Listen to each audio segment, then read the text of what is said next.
So there's been a lot of drama in the bodybuilding community as of late. A little more than is usual. Going from the Sean Roden stuff to what's going on now with William Bonac and Neil Hill. And if you don't know, I'm probably gonna summarize it for you guys. I'm not gonna play the full entire videos because to get the full story of both sides, it's damn near an hour.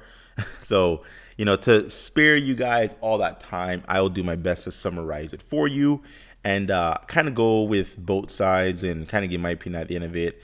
But long story short, William Bonac, if you don't know William Bonac, he's trained by Neil Hill, pretty popular coach in the industry. Most popular athlete coach obviously is Flex Lewis, 7-time 212 Mr. Olympia. So William, being 9 weeks out of the Olympia, has decided that he's no longer happy with Neil Hill's coaching.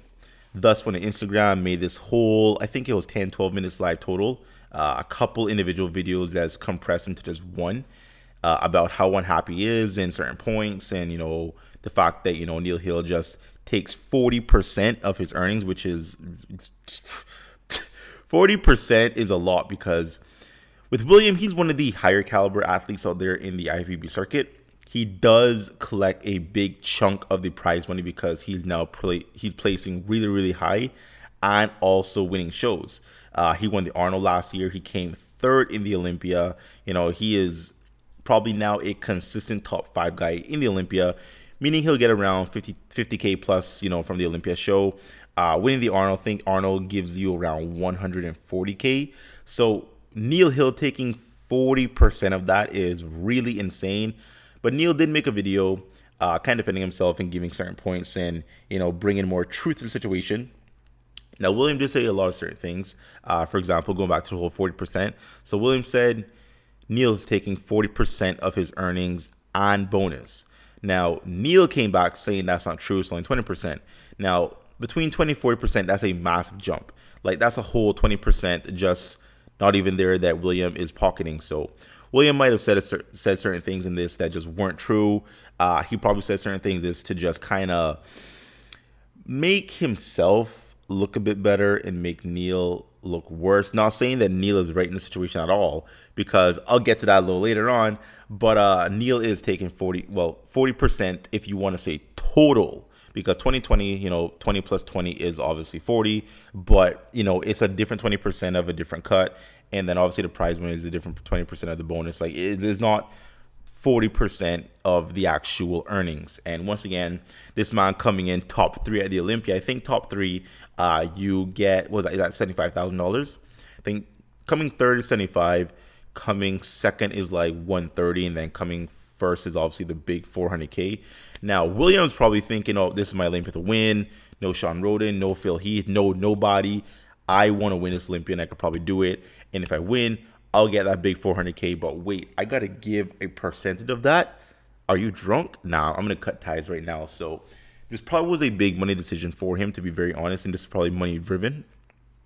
And he talked quite a bit in this video about how money changes people. And it does happen. Yeah, money does change people when you start getting bigger bucks. You tend to want more of that. And you tend to try to go with the best scenario to give you more money, right? So, he probably was like, let me cut my coach so I can profit more. Now, I do have my own opinion on coaches, and I kind of struggle as to why some people need coaches. Now, I can get, you can't diet yourself, you can't train yourself, you can't do your own macros, and, you can't do your own training program and maybe your own drug protocol. I get it. Like, someone else can take all that stress off of you and just give you a plan you follow it. Like, I get that. But at the same time, I feel like after a couple shows with a particular coach, you should pick up enough information and you should learn enough to where you can kind of do things on your own. Because if you figured out this certain formula with a coach and you understand what you've been doing consistently for X amount of shows, you should be able to duplicate that on your own. So I feel like a coach is kind of a means to an end, to be very honest. That's just how I feel, to be very honest with you guys. You don't understand the knowledge and you don't understand how to do certain things on your own. Thus, you get a coach to then obviously help you out and so you can learn. But you pick up that learning and apply it to yourself. Thus, you don't need a coach anymore. Me, I've done 2 shows. I never need a coach. I just read, did my own stuff, and I figured shit out on my own, and it seemingly worked because, one of those two little natural whatever shows they were. But William does bring up another point of Neil Hill always requesting photos. Oh, why you need these photos for? Why this? Why that? Whatever. Neil says that photos are very important, obviously, to judge an athlete's physique, which is true. And Neil brought up a point where William sends every single photo in different lighting. And obviously, if you're sending photos with different lighting, then you really can't judge too well these photos that are being sent as well as the previous. So it's a little difficult to judge, in terms of how your physique is changing if the lighting is completely different. Now, William makes a sarcastic remark in a message to Neil Hill saying the lighting is the same. Neil does show the photos. Obviously, it's not the same. It's different lighting. And, it's very difficult to actually judge if you're going to be sending someone different lighting every single time. So I do get Neil's side on that a bit more than William. I think William just kind of being frustrated with the whole process, honestly. William does bring up something personal with Neil Hill, which is, he does pay $3,000 rent with his prize earnings. $3,000 rent, obviously, where he lives in Boca. Neil does validate this fact, but he also made a point that what does this have to do with anything pertaining to William Bonac? Because he can spend his money however he wants to spend it, which I do agree. You don't have to, obviously, live lesser in terms of how other people live if you do have the means, and how you do choose to live is 100% up to you. So, William kind of talking this point is kind of like, it's not really a big deal.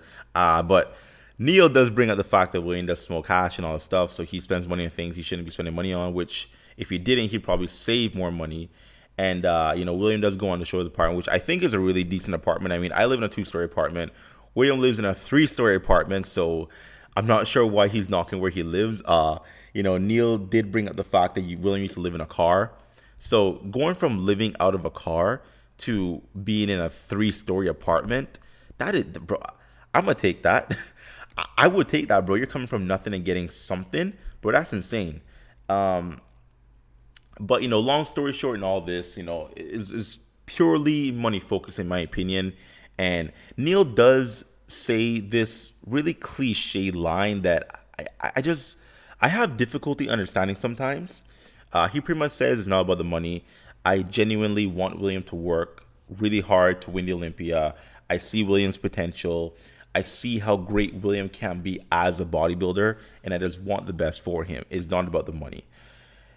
I don't ever get this. If I am spending my time and effort towards something like coaching, you best believe I want to get paid. You best believe I want to make a living off of whatever I'm trying to do, because if my time is being put towards it, then I want something back.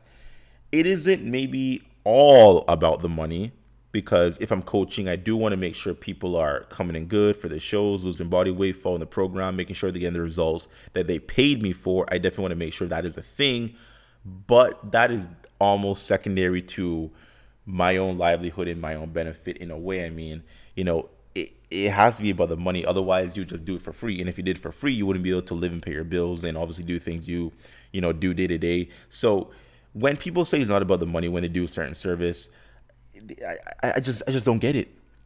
Obviously it has to be about the money somewhere in between all of that, because you live off of this. This is your livelihood. This is, a big source of income for you. So just never really like the whole cliche about, it's never about the money, it's not about the money kind of thing.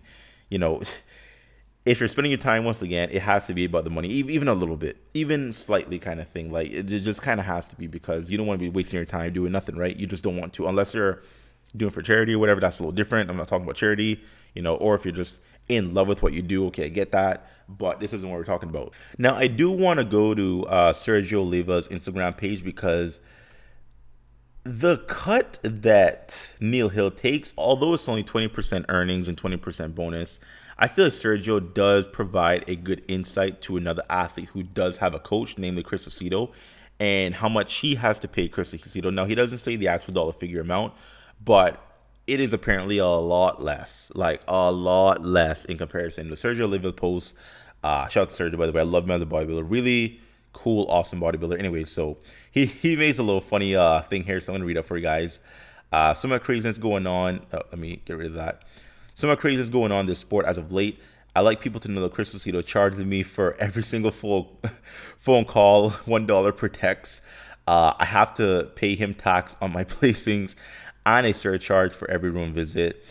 He also demands I give him my oh man, my firstborn child, and I have to pay him for every single Chris Lucido post.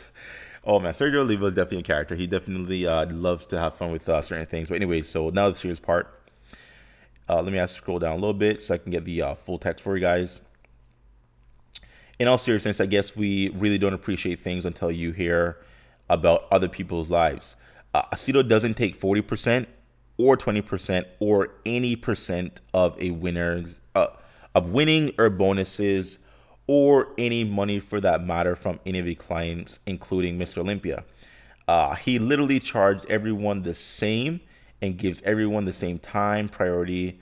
There's always two sides to every story, but God, I am thankful I have a coach who wants me to progress in the sport and in life without expecting anything in return. From the whole hashtag Chris Lucido team, thanks, Chris. So, wow. That's big in, one big aspect because Chris Lucido is probably, would I say he's the biggest coach on the circuit right now? He probably is. I mean, he has Mr. Olympia. Well, Sean Rhoda isn't doing the Mr. Olympia, but at the time he had Mr. Olympia, which is a big freaking thing. I mean, that's massive. So I would say at a certain point, he was the biggest coach out there in the industry. He takes no percentage of an athlete's earnings. None. Nothing, no bonus, nothing. He doesn't take anything. He charges people what seems to be a flat rate, no matter who you are, and you pay that. That's amazing. Now, it might be hard starting out with him, but when you get to those levels of being top 10 in the Olympia, like, you're going to appreciate that a lot. You really are. Shout out to the Pringles. I see you with the Pringles, my boy. That's some culture right there. Now, Chris Cormier definitely made a comment as well. If I can find that for you guys. If I scroll down some ways, it should be here. Well, IBB, Dominic Cardone. That man put up with a lot. Yeah. The one and only prep I did with him, living in a hospital, everything all over. I want to see the one with Chris Cormier, because he definitely said quite a bit in his posts. I can't really. Oh, here it is. Is this it? Yeah. Is this? He made two posts actually. I think that's the second one. I want to find the first one if I could find that for you guys. Where you at? Where you at? Where you at? Let's look at this one. Is this it? Let me see. I think that's the dumbest thing I ever heard. To ask for someone's percentage of their purse, like, what the F? Who the hell does a person think they are to ask for a percentage of a bonus? A percentage of a purse like that is a percentage of a purse like is that much money going around for. Okay, I thought that was a bit of a typo. I was like, wait, what?